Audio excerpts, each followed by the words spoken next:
Buen día. Venimos a presentarles el proyecto final para la materia Análisis y Visualización de Datos. El grupo está conformado por Jesús Santiago Betancourt y Fabio Andrés Franco, ingenieros biomédicos. Muy bien. Entrando en el trasfondo del negocio, vamos a hablar acerca del infarto del miocardio, ya que se cataloga como una de las enfermedades más peligrosas de la medicina moderna. Esto debido a su amplia propagación durante el último medio siglo, especialmente afectando a la población de los países altamente desarrollados, expuesta a los efectos crónicos, como los factores de estrés y una alimentación irregular. Los principales beneficiarios de este proyecto serían los profesionales de la salud, quienes podrían contar con una herramienta de visualización para identificar tempranamente los pacientes con mayor riesgo de sufrir un infarto. De manera indirecta, también se beneficiarían los pacientes al recibir una atención rápida y personalizada y las instituciones de salud al optimizar recursos y personal médico. El principal desafío que se encontró para desarrollar el proyecto es la necesidad de la predicción temprana para identificar los factores más influyentes, permitiendo que los profesionales actúen de manera oportuna y ofreciendo un mejor servicio. El alcance del proyecto se plantea en implementar un modelo capaz de identificar señales de alerta temprana indicativas de un posible infarto de miocardio.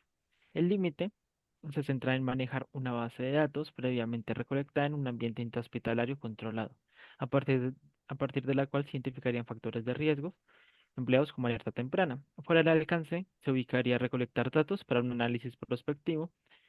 De igual forma, también se ubicaría la generación de una nueva base de datos. Entrando a hablar de la base de datos utilizada, es una base de datos recolectada en el Hospital Clínico Interdistrital de Krasnoyarsk, en Rusia, y contiene información de 1.700 pacientes con diagnóstico de infarto agudo de miocardio recolectados entre 1992 y 1995. Entonces, digamos que ya para el análisis de nuestros datos, hicimos un análisis exploratorio de datos donde verificamos información general como el número de registros, los cuales eran 1.700 y el número de variables, las cuales eran 123. Realizamos un análisis de cuánto era el consumo de memoria, de información descriptiva como lo que es la media, la desviación estándar, los valores mínimos, máximos, los percentiles. Hicimos un análisis de la calidad de los datos y pues en el análisis descriptivo nos enfocamos principalmente en una variable target, la cual era la mortalidad.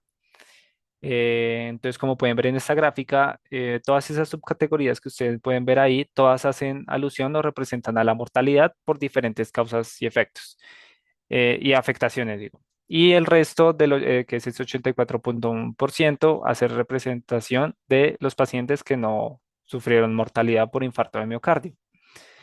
Ahora, para nuestro proyecto se empezó con una limpieza de datos donde se analizaron los factores, se analizaron los valores faltantes con un mapa, donde se eliminaron variables con más del 30% de valores nulos y registros con más del 20% de valores nulos. Además, también se descartaron valores atípicos, duplicados e inconsistentes y pues posiblemente corruptos que en realidad en esta base de datos no existieran. Y pues así obtuvimos una base de datos más confiable. Ahora, para la selección de las variables, nosotros como decidimos irnos por escoger únicamente las que eran binarias para enfocarnos en ella y de tal manera descartamos las continuas.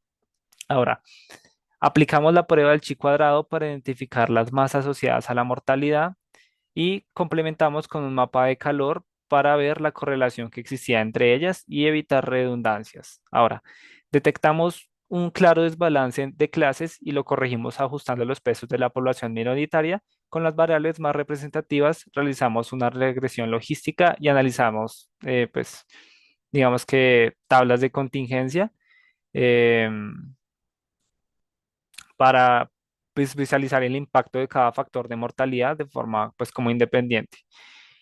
Y pues como conclusión pues fue posible identificar cuáles eran esas variables de mayor riesgo de sufrir un infarto de miocardio, pues de tal forma que aporta mayor valor a los profesionales de salud.